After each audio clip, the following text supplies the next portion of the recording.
So for the sake of the recording, this is the Board of Health meeting of March 19th, 2025, and the whole board is here. And there's not much on our agenda, thank goodness. First thing, as always, is the minutes from last time. Are they okay? Yes. Yes. Okay, no objections.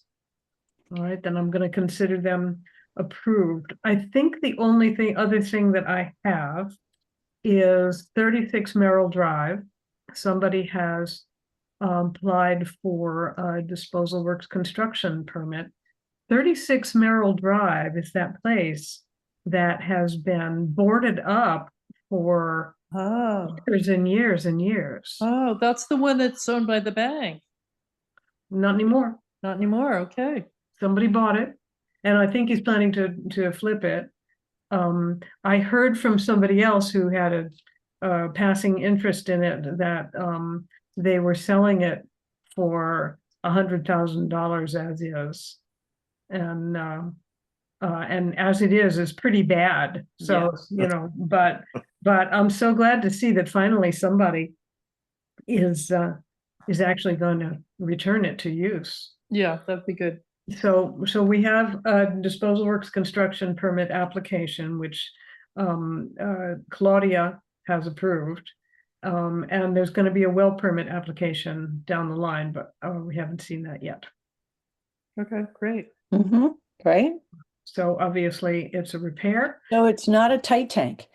No. There's room for a leach field. Yeah. A leach field. Yeah, it's a I don't know if it's the standard size lot, but you know, it's not on the lake side of Merrill Drive. It faces the lake, but it's on the other side of the road and it's very flat. It's Oh, also very wet back there. Very wet. oh, Interesting. Huh. Well, so there was a deep hole observation part of this? I do believe there was.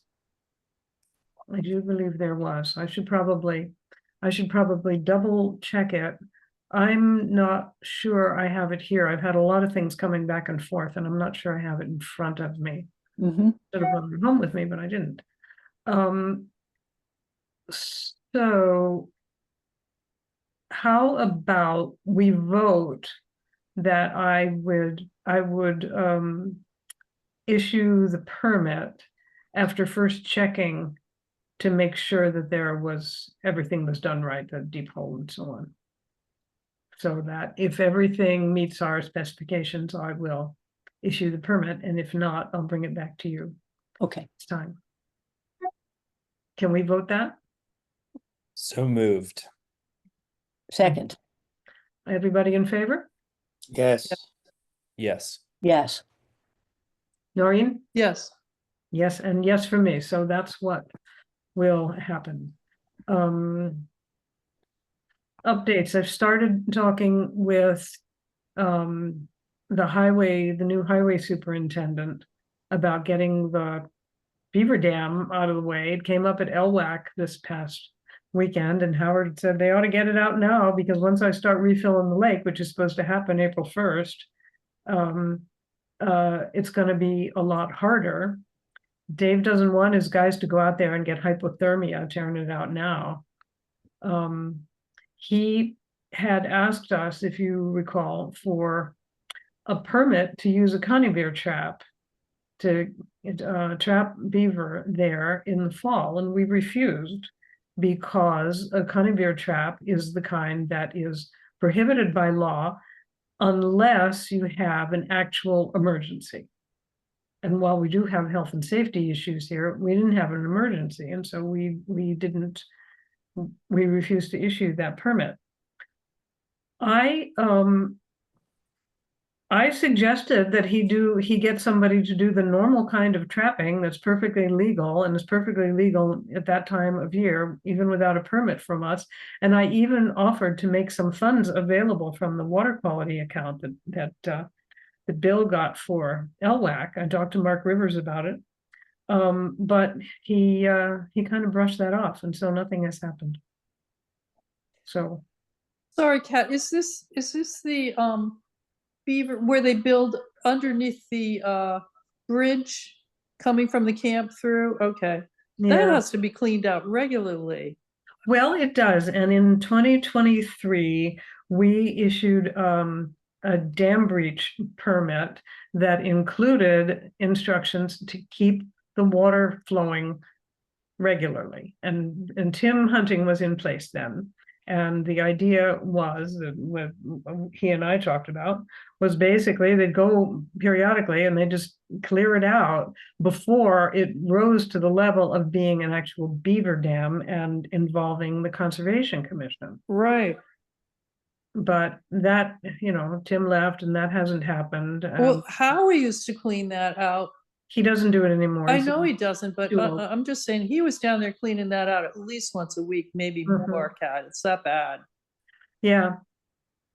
Yeah, and that's what should be happening with the highway department, but it's not what's happening. Well, I'm no engineer, but I think if that isn't cleaned out, we could have some serious problems, because the other thing I've heard, and I haven't walked back there for a while, is, the beavers are building dams all over behind there. And that right. whole area has become much more flooded than it ever was before. The last time I was back there, I was flabbergasted at Yeah, how me flooded it too. has become. I don't know how long it's been since you've been back there. It's been a few months. It was before the winter, but Right. it's already well in progress. Under the outfall from Fisk Pond, all that was completely dammed up, where you used to be able to walk there and walk across Right. the stream. That's all completely wet, and they've really colonized that. Well, not so much in Elwek, but Jennifer Wallace and some other people are pursuing funding based on the watershed plan from FERCog that they Yeah. released fairly recently. Right. And I knew she was doing it for the roads, but there's. well, it's basically for erosion in the whole watershed. I see. And, Okay. and they've kind of separated out as a separate task, the whole Fisk Brook area, I think. Mhm. So the next thing that is meant to happen in this, I think, is hydraulics and hydrology, or some kind of big water flow study, engineering Oh, study good, good. that will include that. The problem up there is that a lot of those beaver dams are on land owned by the Wendell Conservation Commission. Correct. Most of it is. And that they receive that land as a gift, Right. a willed gift, Yeah. and their operating instructions are highly constrained. There's not much they can do about removing beavers. I mean, they put in that beaver deceiver up in the pond and it worked well, but now they're working around that. Yep. So I don't know what's going to happen. What I'm concerned about is that if there turns out to be too much beaver activity, we're not going to get much inflow from Fisk Brook into the lake. Where would it go instead, though? It would back up there and fill that whole area as a big swamp, which it basically is now. Which it never was. There were walking paths all over back there, Wim. Yeah, Well, and I mean, there I'm still worried- are walking paths, but there is that big swampy area where the two brooks come together. Mhm. And is it not a source of concern if we have a big storm? Let's say we have 4, 6 inches Yes, of it is. rain, that it would break all those dams. Yes, it is a concern. Yeah. Are there homes that are at risk for being flooded in such a case? Possibly the ones around the North Cove there. Right. That's what I would say too. And maybe the whole, that whole side, all the way down to the dam, Cat. Possibly. It would depend on how much rain we had, Arlene. Sure, of course. Yeah, and how much water they have impounded back Yeah, right. behind dams. some of that land, I think, is owned by Camp Anderson. I was just gonna say something. So, Yeah. so the Wendell Conservation Commission part includes Fisk Pond, and I don't know how much of the brook area, but then not too far down, I think, it's owned by the camp. Yeah, I think you're probably right, Kat, because there were some bridges that went across the stream coming from the two ponds at the lake too. Mm. And those have gotten tougher to get across also. Right. But last year you could get through there. Presumably they don't have the kind of restrictions that Yeah. the Conservation Commission has, and so there Right. might be some room for intervention. Yeah. Well, I don't know. Just given the amount of rain we've been getting, I don't know. I think it might be wise if there's any way to start having some conversations about potential intervention, and to keep that Well, flow Jen, going as much as we can into the lake, regularly. yeah, Bill estimated that, I mean, presumably there's spring feeding, but from underneath the lake itself, but for inflow from streams, he figured that was 80% of it coming in that way. Yeah, yeah. And it's changed significantly since Bill was still around, Kat, as we know. Yeah. I know that, well, I mean, it's obvious to everyone that anything that happens up that way is going to have to be a collaborative effort between towns and so on. And I believe that's kind of, that's on their agenda for this watershed group. Okay, so this special committee is looking into all of that, is what you're saying, Kat? I believe so. Okay. I can ask Jen. I'm sure she'd be happy to tell you all about it. Yeah. What is the name of the special committee? I'm sorry, I missed that. I'm not sure. Oh, Oh. okay. But it's, what agency has this committee? The select board created this committee, so it's a The- town committee. Shutesbury Select Board. Yes, that's Oh, correct. not Wendell. Okay, Yeah. And Jen Wallace is the chair. I And they've missed been that. meeting for about a year, Kat, maybe a little less, 10 months maybe? I'm not sure, but yeah, Something like that. something of that. 8 or 10 months they've been meeting, Okay. Arlene. Okay, thank you. And the idea too was to try and reduce runoff into the lake from, the roads and, Sure, right. Right. So I'll try and find their name, Arlene, and send it to Okay. you. You can probably see the meetings. if Okay, you're thank you. Interested. yeah, I don't remember what it's called either. I'm sorry. All right. I can find out easily if you're interested, Arlene. Well, just as a follow-up, Yeah. would be helpful. No rush on that, but You know what I learned, because I have a beaver dam on my property, and the one you probably know this, the one really effective natural competitor are river otter. Oh, And bring they, them in. yeah, exactly. This is what I'm thinking, because I'm sure the beaver supporters, they wouldn't mind river otters competing, rather than trapping, and they do a really good job of taking down beaver dams. Oh, is that right? Yeah. Well, Well, maybe we that's can hire them. Because I know from Judy and Jen that there are river otters that go up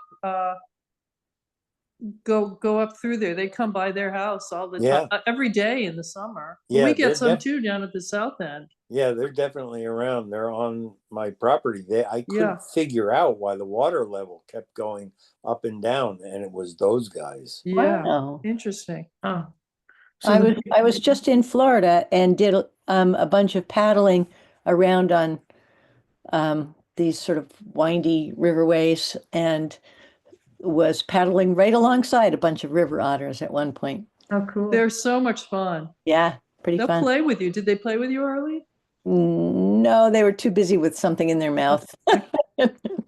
That one was anyway, but Oh, yeah. well, I wonder how we could convince them to go over there and start taking that dam apart. I know. Can you look into that, Wim? All right. No, seriously, there's got Just remember, it's illegal in Massachusetts to transport a wild animal. We could well, just, they're definitely up there. I know that for sure, but Well, we need to get them to proliferate. Yeah. right, and start taking those dams down. Yeah. That would be excellent, really. yeah. The only other thought I had about it was, so the fire chief recently updated the emergency response plan for the dam Mhm. with the state, and I don't know if there's potential linkage between this issue and that response plan that could sort of elevate it as a concern.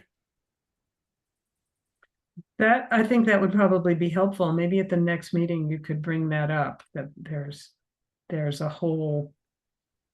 possibility of a big inflow that could happen. There's another thing that you might bring up at the next meeting. We had a presentation a couple of meetings ago at LWAC from, I can't remember the name of the person or the agency, but in any case, there's some state agency that is concerned with prevention of wildfires. And so I think it's from, it's from DCR or from, one of the park type agencies. And they give presentations and trainings, and they'll come and give, I think they can do it either by Zoom or in person. They can give a training and tell you all what to do. And they will even come, if invited, and give you instructions for your particular property. They'll come to your house and they'll look at your place and they'll tell you what you should do to reduce your risk of wildfire damage. And of course, we're concerned about it here at the lake because there's not many ways in and out. It's very tight. It goes up a hill, which is the way fires go. And so LWAC, I believe, I'm sure, we sent a letter to the select board recommending that we sign on to this fire safe program. And I think it kind of got pushed over onto Lenny. And it's not really clear to me that Lenny is picking up that ball. So maybe a little more urging from the team. Yeah, would be good. I'll send you what I can find out about it. On it, and I'll talk with him about it. Okay. I'll just reinforce that I will never forget the fire that took place on North Laurel. Yeah. That house burned to the ground before we even saw anybody from the fire department. Yeah. Yeah. So, and that was, thank goodness, not a windy night, and it had rained the day before, so we were very lucky. Yeah. Yeah. That was terrifying, wasn't it? It was. Right. And when you think of all the people on those roads and trying to get in and out, and it could be awful. And people It are could be awful. people are getting worried about it. Well, I'm glad to hear that. Yeah. Yeah, for sure. Dave Green is kind of pushing that. So I think that's all I have to tell. Is there any other updates we should have? Well, I'm going to confess I forgot to go to the collaborative meeting. Garrett, did you go? Yeah, there weren't major updates. I think the main one was that they hired an inspector, a shared inspector, which doesn't necessarily impact us. The inspector of facilities such as restaurants and Yeah, food establishments and but also they'll be trained up to do like housing inspection and other Okay. type, camps, that sort of thing. camps. So when it comes time this late spring, early summer for Morse Hill to be inspected, it will be through that person, with that person, because there were a lot of issues last year. I don't know the answer to that. So basically the issue that the collaborative is presented with is that the level of training of applicants Mhm. tends to be pretty low level. And so the person who's hired is going to have to go through Some training. trainings. So I Whether don't that know. will be and done I- in time, yeah. Yeah, and so I don't know what the timeline is for that. Mhm. I think that this particular person comes with an expired serve safe serve, which is it? Sure, Sure, safe, yeah, Yes, safe. So they have to reapply for that, which sure. they were saying isn't a huge issue and, time commitment. But the other areas like pools and camp, Right, yeah. yep, is gonna take time. So I will take some I'll take it on if it's okay with everyone else to communicate with Megan and others in the collaborative up in Greenfield to make sure we're all on board about who's doing the camp inspection this year because it was so chaotic last early summer with and Victoria Shaw communicated with me in a panic. And I think you too, Noreen, right? Right. I Yeah, think what happened was she couldn't get a hold of Claudia, or Claudia was ill. was or not something. responding. Yeah, Yeah, and then Megan went and did the inspection, and Right. it was entirely different experience from what Right. had been experienced which previously. meant that Victoria was completely unprepared for what she had gone through years of inspection with Charlie and Kanicki and Claudia and was just expecting the same, and then was hit with what was, I guess, the current standard for inspections and was just blown away and not prepared. So, all right. yeah, added, However, Megan worked with her and helped her. Yeah, Yeah, exactly. yeah. Yeah. I don't mean to say she was not treated well, but She just wasn't she aware was of, just surprised. she Yeah, wasn't as aware as she could have been had there been, I guess, adequate education regarding what the Right. current standards were. right. Yeah. So she should be better prepared this year. when we Yeah. say she, are we talking about Victoria? Are we talking about Claudia? Victoria. I think Victoria will be better prepared this year, but I think some more communication in advance of the dates would be good. I'll be in touch Yeah. with Megan to find out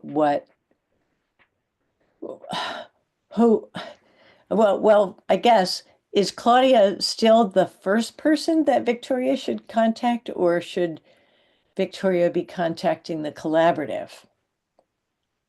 I think she should be contacting Claudia. It is Okay. Claudia's job to do it. Okay.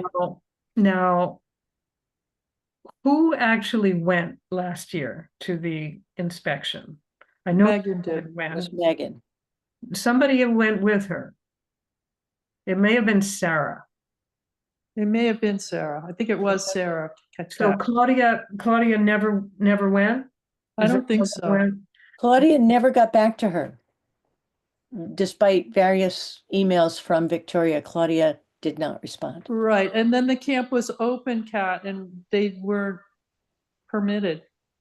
So- Right, I remember that now. Right, yeah, I'm a little bit concerned about the discrepancy between what Claudia and before Claudia, Dave and Debbie, and before Dave and Debbie, Charlie were doing there as inspection, and Right. what Megan is calling for as inspection. And I don't know if things have changed or just what, but I can't imagine that Charlie was not doing a proper job, or Dave and Debbie. I can see maybe Claudia might have let things slip, but one of the things that came up last year was Claudia couldn't go to witness a perk test because she was ill. So Megan went, and Megan was like fresh out of MAHB training or whatever she had, and like she knew everything, and she was like telling the engineer what to do. Somebody with, I think it was Alan Weiss, somebody who's been doing this for 40 years, and she was just trying to impose rigid standards instead of, being sensitive to what was on the ground. And she even jumped down in the hole to do the, the color matching and stuff, which is extremely dangerous. And so I know that she and Claudia had a conversation about it. I'm just concerned that Megan may be being overzealous. Maybe Claudia might be being underzealous, and we need to find some way to reach the happy medium here. I see. I don't know Claudia as well as I know Megan. My impression would be that it's largely communication style, Mhm. and that's probably it. Uh-huh. I don't tend to think of her as being of Megan as being in your face, per se, but I think maybe it's a difference in communication, the way that Claudia communicates versus Megan. Again, I don't know Claudia as well. Well, I can tell you that that I think it was Alan. I'm not positive that Alan was so disturbed about the way things were going that he actually called Charlie. I don't know why Charlie, just because he knew him, I guess, and vented and felt that it was completely inappropriate, and explained to Charlie what had happened and how their interactions went, and then it got to Claudia, and I got Claudia and Megan to talk to each other, and Claudia told me she thinks they've got it sorted out, but I'm just a little bit worried about Claudia being just, as I said, overzealous. Sure. I mean, Megan. I would have to agree with Garrett from what I've seen, Kat. I see her more as educating and informing, and I think when she worked with the camp last year, maybe she Right. was crossing all the T's and dotting all the I's, but she was patient about it, and she was providing a lot of information that I think perhaps hadn't been shared in the past. And I think that's part of what the collaborative is trying to do now, is to make everybody aware of what the standards are. Well, that's great, but especially when she's going to the camp and she's educating a member of the public who needs guidance. And it's maybe not okay when she goes out on to witness a perk test, which she's just supposed to witness. She's not supposed to actually participate in it, and start telling somebody who's been doing it extremely well for 40 years that he's doing it wrong.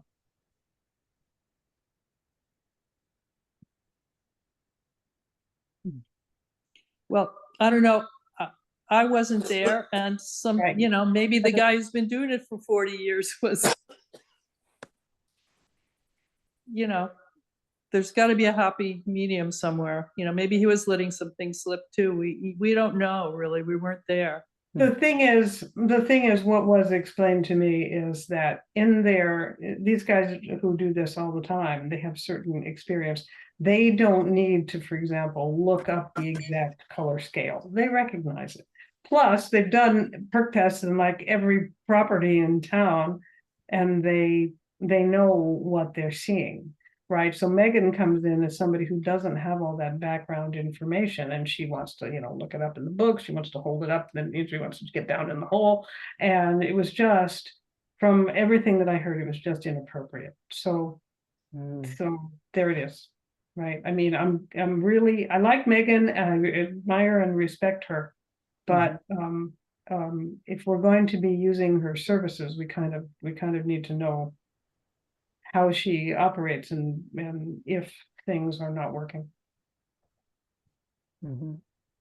Well, I'm going to suggest then that we, one of us go and and see firsthand, because I don't think we know. I think we have two stories from two different points of view, and I don't think we really know.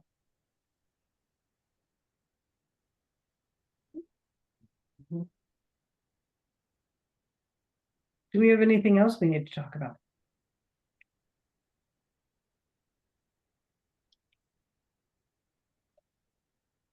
I don't have anything. Sounds like not. All right. Shall we adjourn? So moved. Second. Anybody not want to adjourn?